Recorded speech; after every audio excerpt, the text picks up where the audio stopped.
అనంతపురం జిల్లా తెలుగుదేశం పార్టీలో వర్గపోరు మరోసారి తీవ్ర స్థాయికి చేరింది. అనంతపురం అర్బన్ ఎమ్మెల్యే దగ్గుపాటి వెంకటేశ్వర ప్రసాద్ అవినీతి అక్రమాలకు పాల్పడుతున్నారంటూ టీడీపీ మాజీ ఎమ్మెల్యే వై ప్రభాకర్ చౌదరి చేసిన ఆరోపణలు నియోజకవర్గంలో తీవ్ర సంచలనం సృష్టిస్తున్నాయి. ఎమ్మెల్యే వెంకటేశ్వర ప్రసాద్ పై ఆధారాలతో కూడిన 1000 పేజీల నివేదికను సిద్ధం చేసి పార్టీ అధిష్టానం దృష్టికి తీసుకెళ్లినట్లు సమాచారం. సొంత పార్టీ నాయకులే ఈ స్థాయిలో పరస్పర ఆరోపణలు చేసుకోవడంతో ప్రభుత్వం పార్టీ ప్రతిష్ఠ దెబ్బతింటుందని స్థానికులు అభిప్రాయపడుతున్నారు. ఒకవేళ మాజీ ఎమ్మెల్యే చేసిన ఆరోపణలు నిజం లేకపోతే ఆయనపై చట్టపరమైన చర్యలు తీసుకోవాలి, లేదా ఆ ఆరోపణలు నిజమైతే అనంతపురం ఎమ్మెల్యేతో పాటు దీనిపై స్పందించిన పోలీసు యంత్రాంగంపై తక్షణమే చర్యలు తీసుకోవాలని స్థానిక ప్రజలు, నియోజకవర్గ వాసులు డిమాండ్ చేస్తున్నారు. అలాంటి సందర్భంలో టికెట్ కోల్పోయినా కూడా కొంతమంది బాధతో పార్టీ కార్యాలయాల మీద పోయి ఏదో దాడి చేశారు. మరి పార్టీ కార్యాలయం మీద దాడి చేసినప్పుడు చేతులెత్తి నమస్కరించి నేను వద్దని చెప్పి నివారించాను, ఇంట్లో కూర్చొని వినలేదు. అలాంటి సందర్భంలో కేసు ఒకటి బనాయించారు. దాంట్లో చాలా మంది ముద్దాయిలు ఉన్నారు. ఆ ముద్దాయిలు ఈ రోజు మరి కొంతమంది ఇక్కడ వచ్చారు, కొంతమంది మరి గవర్నమెంట్ అంటే ప్రజాప్రతినిధి దగ్గర చేరారు.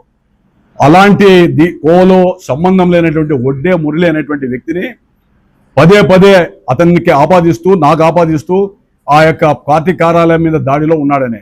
మరి నిందితులు కోర్టులో ఉన్నారు. ఆ జాబితాలో ఆ నిందితులంతా ప్రస్తుత ప్రజాప్రతినిధి చుట్టూ తిరుగుతున్నారే, మరి వాళ్ళకి ఏం సమాధానం ఇస్తావు గౌరవ మిత్రమా అని ఆయన మీ ద్వారా అడుగుతున్నా. అంటే నీవు చేసే అరాచకాలకి, అవినీతికి, అక్రమాలకి ఊతంగా లేదా మద్దతుగా ఉంటే వాడు తెలుగుదేశం పార్టీ. చంద్రబాబు నాయుడు కోసం, లోకేష్ గారి కోసం అహర్నిశలు కష్టపడి ఈ జిల్లాలో పార్టీని బతికించాలని చెప్పి ఏ కార్యక్రమాలు జరిగినా కూడా, అంతెందుకు పులివెందులో జరిగినా కూడా, ఉరవకొండలో జరిగినా, ఏ ప్రాంతంలో జరిగినా కూడా ఇక్కడ వందలాది మంది బస్సుల్లో, కార్యాల్లో పోయి సొంత ఖర్చులతో పనిచేస్తే, అంతెందుకు నీ కోసం ఎన్నికల్లో పనిచేసినటువంటి ఈ కార్యకర్తల మీద తప్పుడు కేసులు బనాయించి వాళ్ళందరినీ కూడా హింసించి ఒక ఇన్స్పెక్టర్ని పెట్టుకొని నెలసరి మామూలు నువ్వు ఆ ఇన్స్పెక్టర్ కలిసి పెట్టుకుంటూ వస్తూ ఆ ఇన్స్పెక్టర్ ద్వారా వీళ్ళని కూడా బెదిరిస్తారా?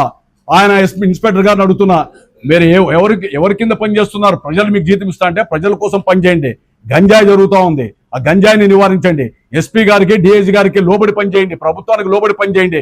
కేవలం ఒక ప్రజాప్రతినిధి యొక్క ప్రయోజనాల కోసం ఇన్స్పెక్టర్లు పనిచేస్తూ ఉంటే, మరి అదేవిధంగా టౌన్లో భూ కబ్జాలు జరుగుతూ ఉంటే, ఎవరైనా పోలీస్ స్టేషన్ పోయి కంప్లైంట్ చేస్తూ ఉంటే ఆ ఇన్స్పెక్టర్ మీరు ఎమ్మెల్యే పోయి కలవండి, లేకపోతే మీ మీద ఎదురు కేసు పెడతామని చెప్పేటువంటి దుస్సంప్రదాయం నియోజకవర్గంలో జరుగుతూ ఉంటే బాధపడుతున్నా.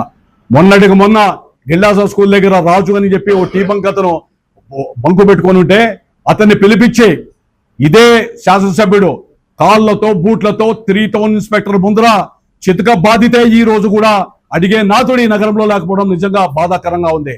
నా దగ్గరకు వచ్చి బోర్లను విలిపిస్తే ఎస్పీ గారి దగ్గరకు వస్తావా కంప్లైంట్ ఇస్తామంటే, సార్ నన్ను చంపుతానన్నాడు, ఆయన స్వయంగా కొట్టాడన్నాడు. మరి ఇదే పోలీస్ని నేను ఎస్పీ గారిని అడుగుతున్నా, మీరు దయచేసి ఆ ఇన్స్పెక్టర్ ఎక్కడున్నా కూడా ఏ టైంలో ఏ రోజు పోయారో టైమింగ్ కూడా ఇస్తాను. సీసీ కెమెరాలు చెక్ చేయండి. స్వయంగా కొట్టాడు, సుమోటో కింద చేసి అతని మీద కేసు పెట్టాల్సిన బాధ్యత మీ డిపార్ట్మెంట్కి లేదని చెప్తున్నా. శాసనసభ్యుడు అనేవాడు ప్రజలకు జవాబుదారిగా ఉండాలా, చట్టాన్ని గౌరవించాలా, చట్టసభలో చట్టం చేసే దాంట్లో పాల్గొనాలా, పార్టీ ప్రయోజనాలు కాపాడాలా, ప్రజలకు అండదండలుగా ఉండాలా. ఆ విధంగా కాకుండా కక్ష సాధింపుతో ప్రజల మీద, కార్యకర్తల మీద పడతా ఉంటే చూస్తూ ఇంకా మౌనంగా ఉంటే ఒక పార్టీ కార్యకర్తగా బాధ కలుగుతూ ఉంది. ఆవేదనతో చెప్తా ఉన్నా. 3 రోజుల కిందట కర్నూలుకి సంబంధించిన ఒక మహిళ నా దగ్గరకు వచ్చి, సార్ నా భూములు కబ్జా చేశారంట మీరు, మీ అనుచరులు అని చెప్తే, ఎవరు చెప్పారమ్మా అంటే అనంతపురం శాసనసభ్యుడు చెప్పాడంట ఉంది. ఎందుకు చెప్పాడమ్మా అంటే ఆమె కావాలంటే చూడండి కాల్స్ అని చెప్పింది. అమ్మా నేను అలాంటి వాడిని కాదు, దయచేసి ఎంక్వైరీ చేసుకో, పోలీస్ స్టేషన్లో కంప్లైంట్ చేయమంటే మీకు కూడా ఆమె నెంబర్ ఇస్తాను, మీరు మాట్లాడండి. ఆమె పిలిపించుకొని ఆమె దగ్గరకు వచ్చి, లేదు ప్రభాకర్ చౌదరి మౌలి చేస్తాను.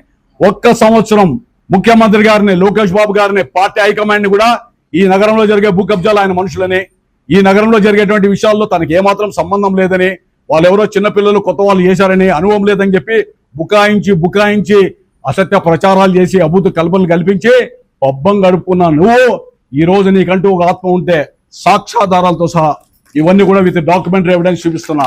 అశోక్ ఎవరు, సుందర్ ఎవరు, కనిచర్ల లావణ్య ఎవరు, ఆవుల సుబ్రహ్మణ్యం ఎవరు, వీళ్ళందరూ కూడా నీ బంధువులు కాదా?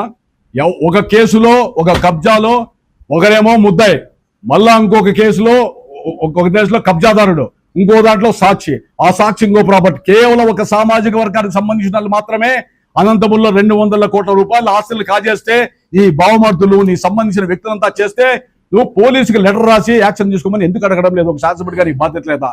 వీళ్ళంతా కూడా నిజంగా చెప్తున్నా, వీళ్ళంతా కూడా కేవలం